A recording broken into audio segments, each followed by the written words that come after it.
অষ্টম শ্রেণীর শিক্ষার্থীরা, তোমাদের জন্য বাংলা প্রশ্ন। তোমরা দেখতে পাচ্ছ স্ক্রিনে তোমাদের বাংলা প্রশ্নের ষান্মাসিক পরীক্ষার প্রশ্ন বা নির্দেশিকা এখানে রয়েছে। তোমরা খুব ভালো করে এই নির্দেশিকাটিকে পড়বে। দেখো এখানে তোমাদের যে কাজ রয়েছে সেই কাজের কথাই বলা হয়েছে। প্রকল্পের নাম এখানে রয়েছে, স্ক্রিনে বড় করে জুম করে বড় করে নেবে, তাহলে এটা ভালো করে বুঝতে পারবে। এখানে সব লেখা রয়েছে, তোমাদের যে কাজগুলো করতে হবে সেই কাজগুলো এখানে পুঙ্খানুপুঙ্খভাবে লেখা রয়েছে। বাংলায় কী কী করতে হবে এই জুম করলেই তুমি এটাকে বড় করে দেখতে পাবে। এইটাই তোমাদের সঠিক প্রশ্ন। এবং এখানে যে কাজগুলো রয়েছে লাস্ট একেবারে কাজ গ, অর্থাৎ 3টি পার্টে কাজ রয়েছে, কাজ ক, কাজ খ, কাজ গ।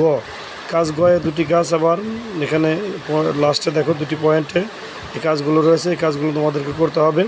তোমরা ভালো করে প্রশ্নগুলো লিখে রেখে বা প্রশ্নগুলো জুম করে খাতায় লিখে নিয়ে তারপরে এই প্রশ্নগুলো তোমাদের পাঠ্য বইয়ের আলোকে বা পাঠ্যসূচির আলোকে, পাঠ্যপুস্তকের আলোকে তোমরা এই প্রশ্নগুলোর উত্তর লিখে নেবে। ধন্যবাদ তোমাদের সকলকে।